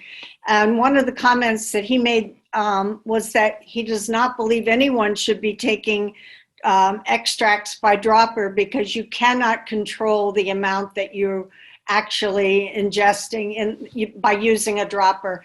So, and his second point that he made very clearly is that you should not be going to a mom and pop vape shop for your CBD, but should be going to dispensaries that are certified by the state. So I concur with what Phil was saying. I think you said that there are 4 active, so it may require that you drive somewhere. I don't even know which is nearest to Northern Virginia. But Manassas or Sterling. Oh, Sterling. Okay, good. One other comment that has come up in the chat is the whole issue of the negatives of CBD and or THC and or medical marijuana, that not much has been said about, well, basically, what are you considering your balance of your positives and negatives, Phil and Paul, for example, Bruce, who are using it? Can you alert, so it seems that we're giving a more balanced approach. Can you alert us to some of the problems you see, other than I see Phil saying the expense of $150 to $200 a month, the initial outlay of $200 for the medical marijuana card. But physically also, do you have comments about what made you decide that you should continue with what you're doing, despite some of the questions like contaminants? In my case, it was just a matter, I wanted off opioids because all they were offering me was increased doses, 3,600 milligrams of gabapentin, didn't touch anything. I did the tramadol. I did the, Wellbutrin. I did, there was something else that somebody else mentioned. Hey, Diana. Yeah, and nothing worked. The opioids would dull the pain, but even not to a point where I could really get a good night's sleep. Now it's a crapshoot whether I get I can get 4 hours of sleep a night. That's pretty good. I'll take it because it is an improvement. What's the name of that, Finn? But yeah, I just I didn't want a pain pump. I didn't want to keep increasing opioids because, like I said, I've seen people get a pain pump and they just keep upping the opioids. You up the opioids, and then you can't do anything. You're confined to a chair, and you're housebound. And it's just I didn't want to do that. I didn't want to go that route. In my case, I just want to mention something that I don't remember the exact, dates and that, but if we could make people pay attention to the fact that it was either going to be legalized with, marijuana and that, or alcohol, and they picked alcohol, and the marijuana just went by the wayside. There was a time when it was actually considered equally. So that now we think nothing about it. Go out and have a glass of wine. You can have, of course we drink, of course. So I think eventually we will accept this as something medically, helpful and accepted. But if you go back and you study that or look that up, there was a time when it was kind of either or. I think and now more and we more accept states, one and not the other. more and more states are getting on board. I see, Mike, you have Finally. your hand raised. Mike? in my case, 10 years of OxyContin use ruined my pituitary gland. because I also had to go to an endocrinologist, which it's kind of gland central and it affected other glands. If I wouldn't have come across cannabis, I'd still be on painkillers regardless. It wasn't any kind of quality life. And as far as people using cannabis, I went to school with guys back in the early 70s that did it recreationally, of course, and to this day they still do. And this, like I said, there's the addictive type people, and then there's the other side. Sure. And they raise families. They had the same job their whole life. So it's kind of like any other abuse of food or alcohol or so. I have an alcoholic brother, been drinking since the 70s, a functioning one. I never went that route. I gave up drinking back when they put me on the painkillers. But I haven't found anything negative. And like I said, I only do it before I go to bed. That's all I need. It's kind of interesting that the medical marijuana seems to have more health benefits than the alcohol. Oh, that's for sure. And it's also not addictive. So, it's interesting that, yeah. Right. So I want to jump to Mike because I know he's had his hand up for a while. Mike? I'm reminded of the story about the man who was driving his car and there was a mosquito in the car. And he started waving his hand trying to handle this mosquito and he ran off the road and crashed. And I'm wondering whether or not there is some risk, and I suspect there is, of going after this pain in ways that harm yourself, when in fact, the kinds of things you're feeling from peripheral neuropathy aren't really doing you a lot of harm. What the harm is the pain. The pain interferes with life. The pain interferes with your ability to get on and do what you want to do. But pain is in the brain. The pain is the way in which you handle these sensations. But the things that are happening in your toes and your legs, such as numbness and things like that, they aren't actually themselves hurting you. Yes, you're losing your ability to walk, you're losing your balance. But they're not in themselves destroying anything that you're interpreting. Your brain is interpreting these signals and saying, this is terrible. I must do something about this immediately. And you need to really ask yourself the question, really? Do you need to do anything about it? And so when we look at these various things, and I don't have any particular criticism of medical marijuana as opposed to something else, you definitely need to do something about the pain. You got to get on with life. But are you running the risk of, like the guy swatting at the mosquito? Are you running at the risk of not keeping in perspective what the real danger is? That's what pain is. Pain is a mechanism in your brain to tell you there is something wrong and you must do something about it. That's what the function of pain is. Well, maybe there is nothing really that bad going on. In any case, there's nothing you can actually do to reduce the damage. So you need to find some way to calm down and say, I can live with this. And there are ways of doing that. There's a course the great courses have a new course on pain, chronic pain. You might consider doing that. You might consider looking at the literature and the YouTubes that are put up by Laura Mosley.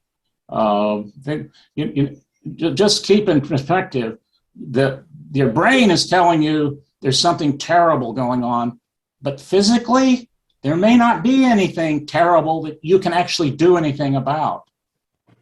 And that's a different perspective.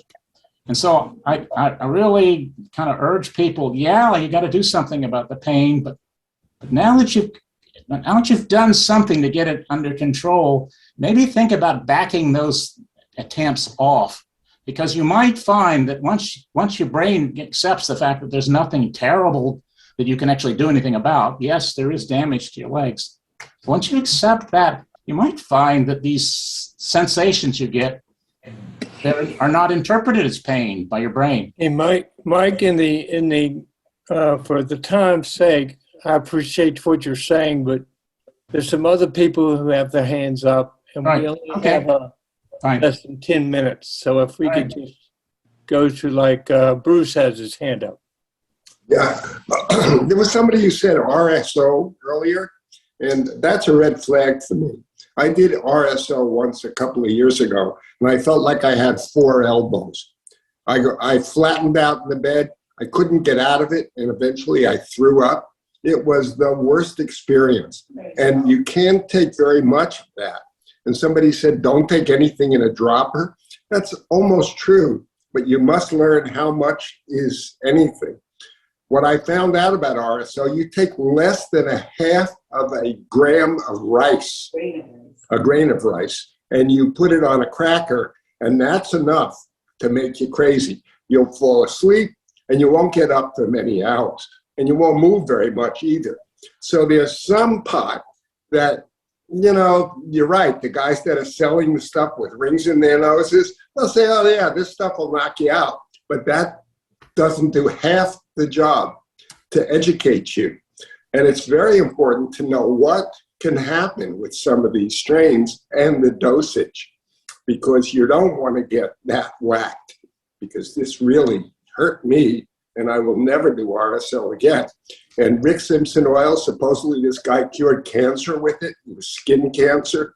And I don't know the facts behind it, but that stuff is dangerous. And I think it's very important to follow through on these doses. I feel that I've learned a lot through the doctors here in Miami that tell you what's new.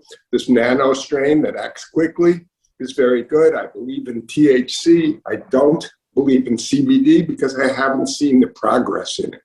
It's just, you know, it seems to be very, it's incomplete. The data on that is incomplete that it works. I don't want to take much more time, but I did want to say the RSO is dangerous.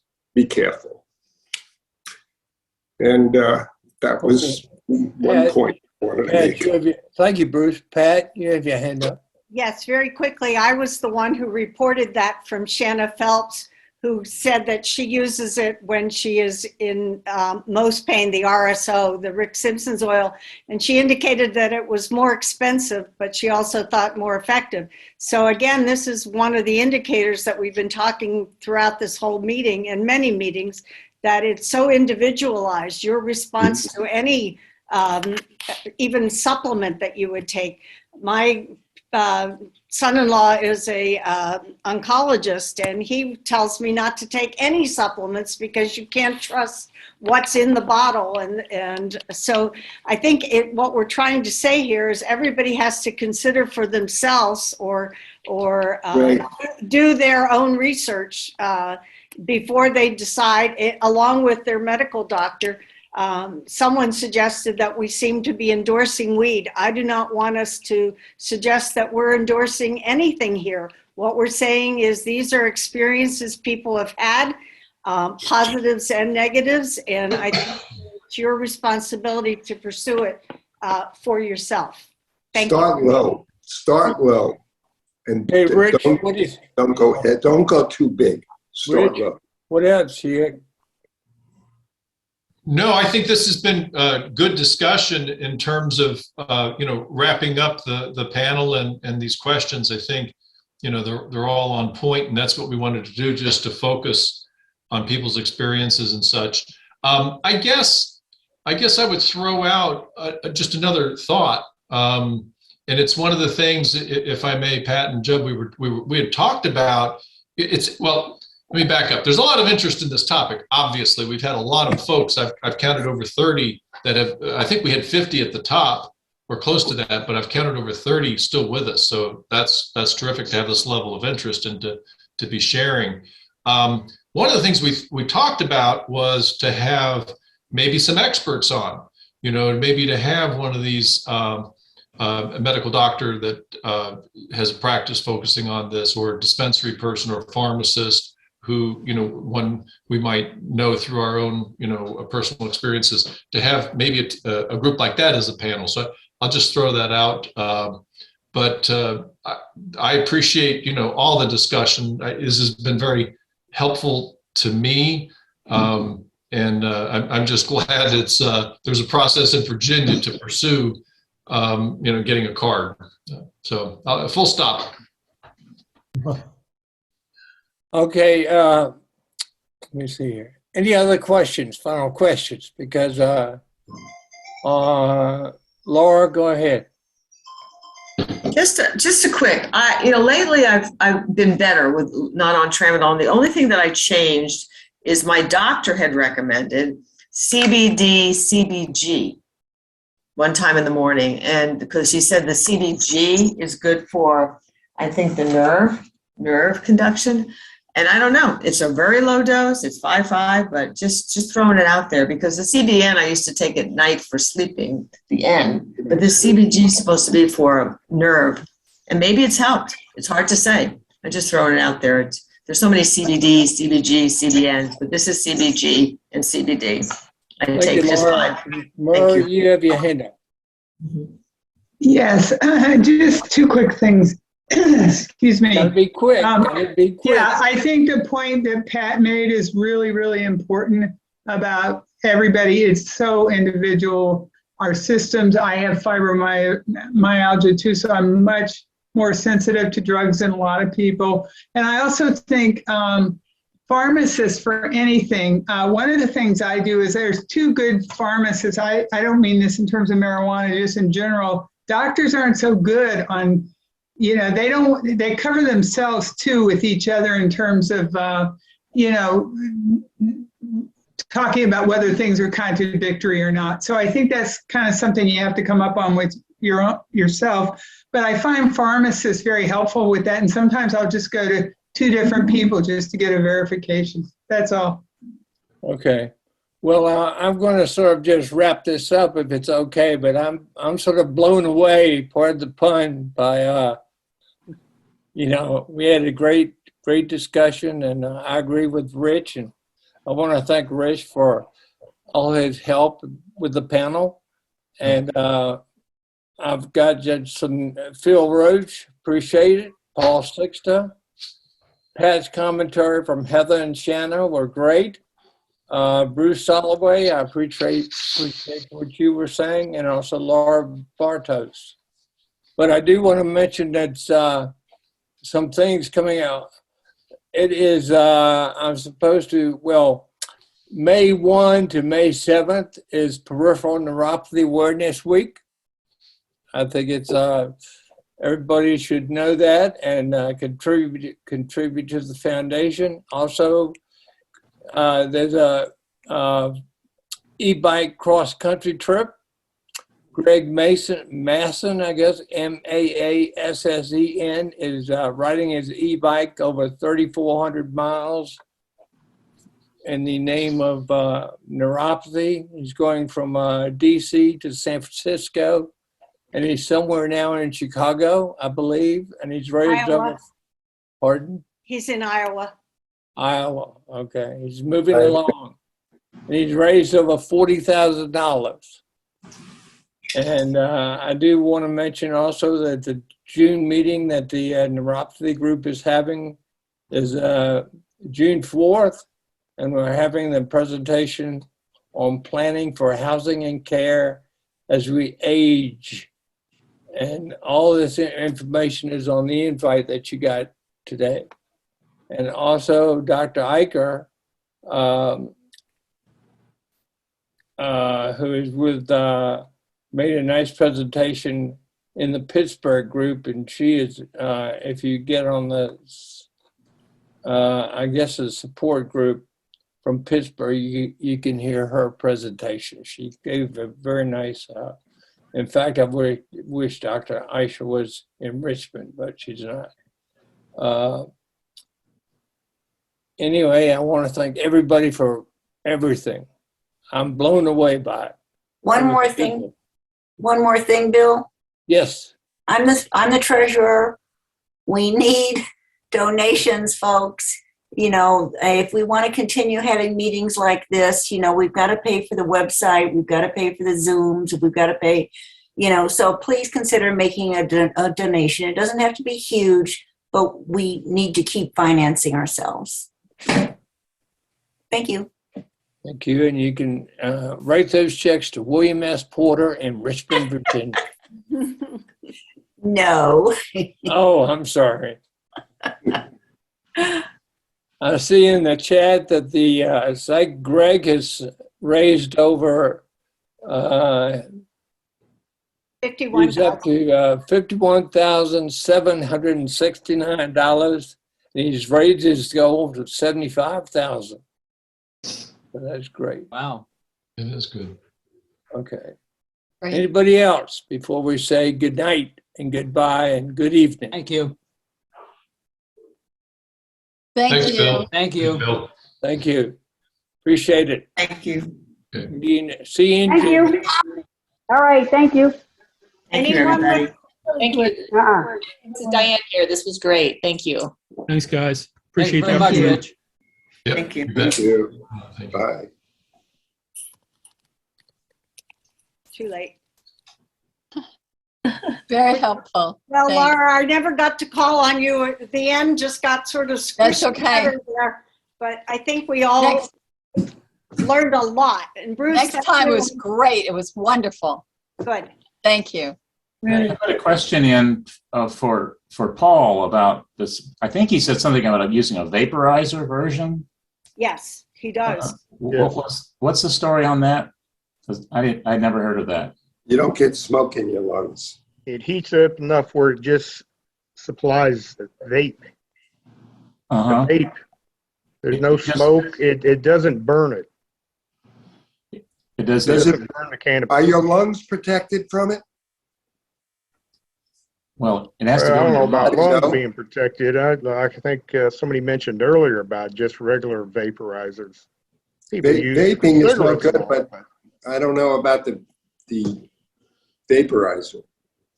Is it just the THC? Is that's all that's It's just put in the water? THC, but it's just I'm sure, yeah, if you were to burn it, you getting all the 200 to 300 properties more than